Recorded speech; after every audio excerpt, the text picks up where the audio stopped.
एक ऐसा दोस्त जिसने अपने दोस्त को रहने के लिए छत दिया और उसी दोस्त ने इसके साथ विश्वासघात किया और फिर वो अपने दोस्त को कत्ल करके सूटकेस में पैक करके ले जाकर झाड़ियों में फेंक दिया। आज मैं एक ऐसे दोस्त की कहानी सुनाने जा रहे हैं जिसे सुनने के बाद आप भी सोचने और समझने पर मजबूर हो जाएंगे। संजय हजारे पश्चिम बंगाल के जिला परांगना के वीरभूमि का रहने वाला था। उसके यहाँ सोने चांदी के गहने बनाने और उन पर नक्काशी करने का काम होता आया था, इसीलिए थोड़ी बहुत पढ़ाई करके वो भी उसी काम में लग जाता है और बहुत कम समय में वो काम भी सीख लेता है। चूंकि वो बचपन से काम को देखते हुए आया था इसीलिए काम को जल्दी पकड़ लेता है। गांव में उसका एक छोटी सी दुकान थी, इसलिए बहुत ही कम आमदनी होती थी और बहुत ही मुश्किल से उसका घर का गुजारा भी हो पाता था। वो भी अपने घर वालों को इजाजत लेकर मुंबई निकल गया काम करने के लिए। वहीं पर उसके गांव के लड़का रहता था, इसीलिए उसको किसी भी तरह की परेशानी और समस्या को झेलना नहीं पड़ा और वह वहीं पर उन्हीं के साथ रहकर सोने चांदी और गहने बनाने, उन पर नक्काशी का काम करने लगा। कुछ दिनों तक इधर उधर काम करने के बाद बोरीवाली की एक बड़ी फार्म में उसे काम मिल गया।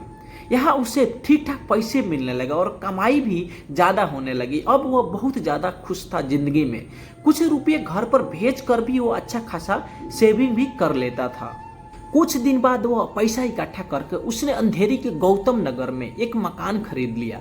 पहले तो वह अकेला ही रहता था, इसीलिए दीपांकर और संजीव को भी उसने अपने साथ रख लिया। चूंकि दीपांकर उसके गांव से 5 किलोमीटर दूर उसका घर था और संजीव उसी के गांव का था। संजय अच्छा खासा कमाई करता था। यह देख दीपांकर ने अपने रिश्तेदार में संजय का शादी करवा दिया। अब संजय का रिश्तेदार दीपांकर हो गया था, इसीलिए कुछ दिन गांव में रखने के बाद संजय ने अपनी पत्नी अनुभा को भी मुंबई लेकर आ गया। एक दूसरे में अनुभा और संजय रहता था और दूसरे में उसके दोनों दोस्त दीपांकर और संजीव रहते थे। साल भर बाद अनुभा को एक बच्ची होती है। सभी उसी बच्ची को खूब प्यार करते थे, उनके लिए वो खिलौने जैसी थी, इसीलिए वो उसे खूब खिलाया करते थे। कहा जाता है कि इंसान का नियत कब बदल जाए कोई नहीं जानता, चाहे वो क्यों नहीं उसी के टुकड़े पे पला और बड़ा हो। ऐसा ही संजीव के साथ हुआ। इसकी नियत अनुभव पर कब बिगड़ने लगी, उसकी नियत खराब हुई तो वह उसके नजदीक जाने की कोशिश करने लगा। देखने में भले ही सब कुछ पहले की तरह ठीक ठाक लग रहा था, लेकिन ऐसा था नहीं। अब अनुभव को देखते ही संजीव का मन मचल उठता था। उससे संजय से ईर्ष्या होने लगी थी। जल्द ही अनुभव को भी संजीव की दिल की बात जान चुकी थी। संजीव उसके ज्यादा से ज्यादा करीब आने में लगा था। सभी सुबह काम पर जाते तो थोड़ा हंसी मजाक हो जाता था। फिर एक बार अनुभव गर्भवती हो गई और यह मौका संजीव के लिए बहुत सही था करीबी बढ़ाने के लिए। अब संजय से ज्यादा ख्याल संजीव रखता था, क्योंकि काम ज्यादा होने की वजह से वह घर लेट आता था और संजीव समय पर आ जाता था और हर काम पर उसका साथ देता था। यहाँ तक खाने का भी पूरा का पूरा ख्याल रखता था। यही सब देखते हुए अनुभा भी उसकी तरफ लुभाने लग जाती है और उसके बाद एक बेटी को जन्म देती है और वह इतना ज्यादा करीब आ जाते हैं कि कब इन दोनों के बीच सारी मान मर्यादाओं को तोड़ते हुए अपने दोस्त के साथ विश्वासघात कर दिया है, यानी अपने दोस्त की पत्नी के साथ नाजायज संबंध भी बना लिया। और जिस दोस्त ने उसको रहने के लिए छत दिया था उसी दोस्त ने उसको ऐसा फल दिया। लेकिन दोस्त दोनों को पछतावा जरूर था, लेकिन कहते हैं कि एक बार जो हो जाता है तब आदमी रुकता कहाँ है। और उसके बाद ये लोग जब भी मौका मिलता था नाजायज संबंध बना लेते थे और ऐसा ही सिलसिला बहुत दिनों तक चलता रहता है। ये तीनों काम एक साथ करने जाते थे, लेकिन बीच बीच में संजीव कुछ ना कुछ बहाना बनाकर वो रूम पर आ जाता था और उसके साथ शारीरिक संबंध बना लेता था और फिर वह काम पर निकल जाता था।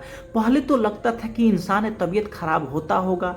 जब संतोष ऐसे ही करने लगा तो उसको शक हुआ, लेकिन संजय अपने दोस्त और उसकी पत्नी पर बहुत ज़्यादा भरोसा था, इसीलिए वह ज़्यादा कुछ नहीं सोचता था। फिर मोहल्ले वाले को संजीव और उसकी पत्नी पर शक हो गया और मोहल्ला वाला संजय से बता दिया, लेकिन संजय ने उन लोगों की बातों पर ध्यान नहीं दिया और वो अपने काम में लगा रहता था। और संजीव भी बीच बीच में अब भी जाता रहता था। फिर अगले दिन भी संजीव कुछ बहाना बनाकर निकल गया।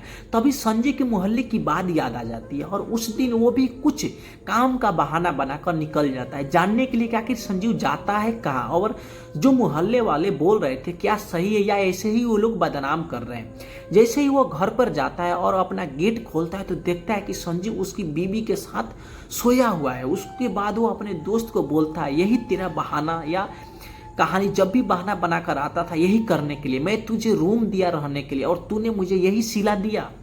तुरंत उसी टाइम उसको अपने कमरे से निकाल देता है और पत्नी को भी काफ़ी ज़्यादा खरी खोटी सुनाता है। उसके बाद उसकी पत्नी उसके पैर पकड़ लेती है और माफ़ी मांग लेती कि ऐसा गलती दोबारा कभी नहीं होगा ज़िंदगी में, मुझे माफ़ कर दो आप।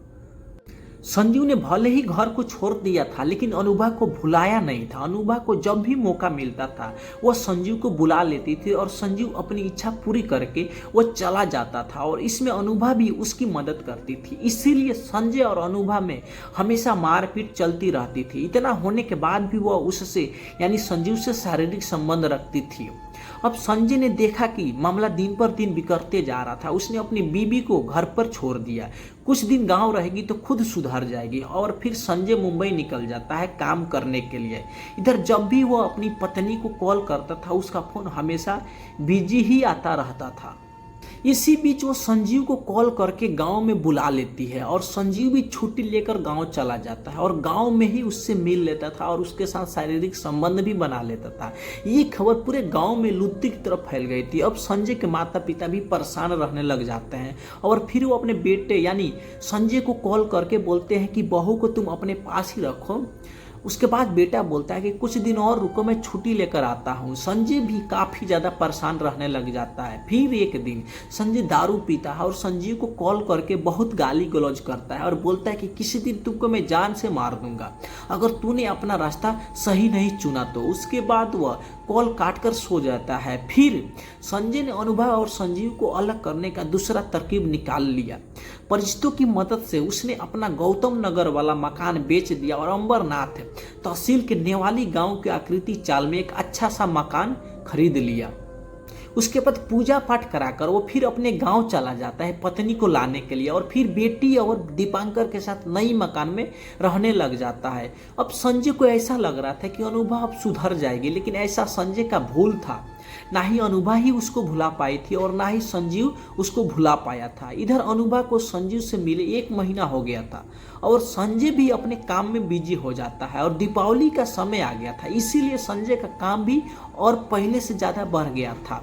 इसीलिए वो घर पर भी बहुत देरी से आता था। एक दिन वो संजीव को कॉल करके बुला लेती है और तब तक कि संजय भी आ जाता है रूम पर और जब फिर वो देखता है संजीव को तो उसका खून खौल जाता है। उसी हालत में अपनी पत्नी को सोते हुए देख लेता है। पहले तो संजीव को पकड़ता है, कैसे भी करके संजीव भाग जाता है। बेचारी उसकी पत्नी कहाँ भागती, घर तो उसी का, वही सब कुछ है। इसीलिए संजय ने तो पहले अनुभा को बहुत मारा और इतना मारा कि वो बेहोश हो जाती है और फिर संजय घर से बाहर चला जाता है। जैसे ही अनुभा को होश आता है वह तुरंत अपने आशिक को कॉल करती है और बोलती है कि कैसे भी करके संजय को रास्ते से हटाना ही पड़ेगा। संजय ने मेरा जीना हराम कर दिया, उसने मुझे कहीं का नहीं छोड़ा है, जब मन करता है मारता है पीटता है और यहाँ से लेकर पूरे गांव तक पूरा बदनाम करके रख दिया है। उसके बाद संजीव भी तैयार हो जाता है अपने दोस्त को रास्ते से हटाने के लिए। उसी दिन दीपांकर किसी दोस्त के रूम पे गया हुआ था। इधर संजीव मार्केट जाकर तेज तरार हथियार खरीद लेता है और सीधे वो अनुभा के कमरे में चला जाता है। अनुभा भी उसको एक कोने में छुपा कर बैठा देती है और संजय का आने का इंतजार दोनों करने लग जाता है लोग।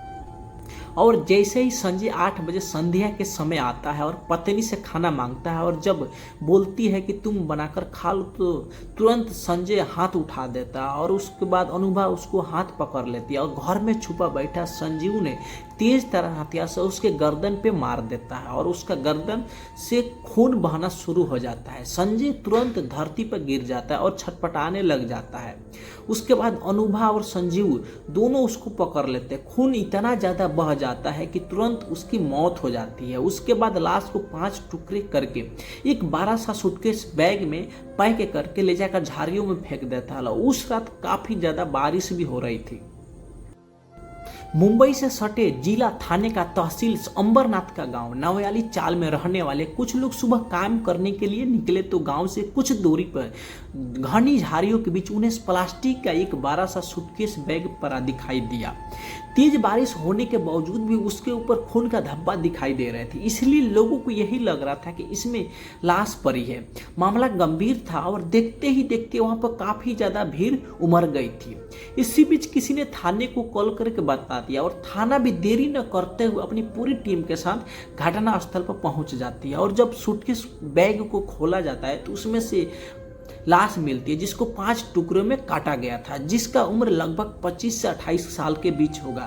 तभी लाश के सूटकेस से बाहर निकाला जाता है। तभी उसी भीड़ में से एक लाश को पहचान जाता है। मृतक का नाम संजय हजारे थे। वो अपनी पत्नी अनुभा और एक बच्चे और दोस्त दीपांकर पात्रा के साथ कुछ दिन पहले यहाँ रहने आए थे।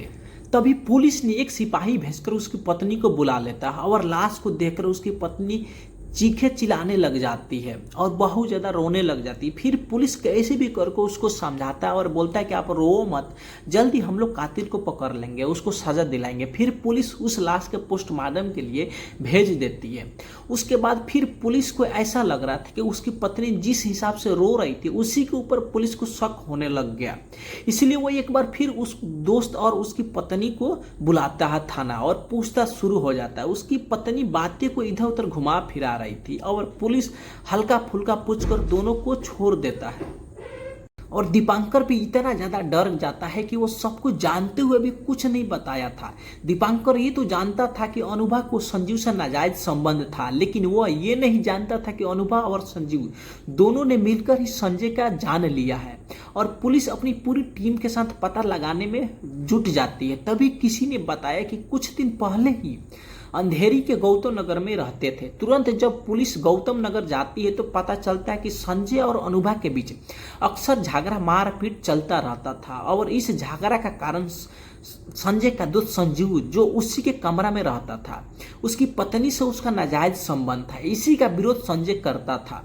यह खबर जैसे ही पुलिस को मिलती है तुरंत पुलिस संजीव को गिरफ्तार कर लेती है। और जब पुलिस पूछताछ शुरू करती है तो पहले तो संजीव पुलिस को बहुत कोशिश किया गुमराह करने के लिए, लेकिन पुलिस को पूरा का पूरा यकीन था कि संजय की हत्या संजीव ने ही किया है। उसके बाद जब पुलिस उसके ऊपर दबाव डालना शुरू किया तो संजीव भी डर के मारे सारा का सारा कहानी बता देता और अपना गुनाह भी कबूल कर लेता है। उसके बाद पुलिस उसकी पत्नी को भी गिरफ्तार कर लेती है और उसकी पत्नी भी अपना गुनाह कबूल कर लेती है। फिर दोनों को कोर्ट में पेश किया जाता है, जहाँ से फिर दोनों को अलग अलग जेल में डाल दिया जाता है।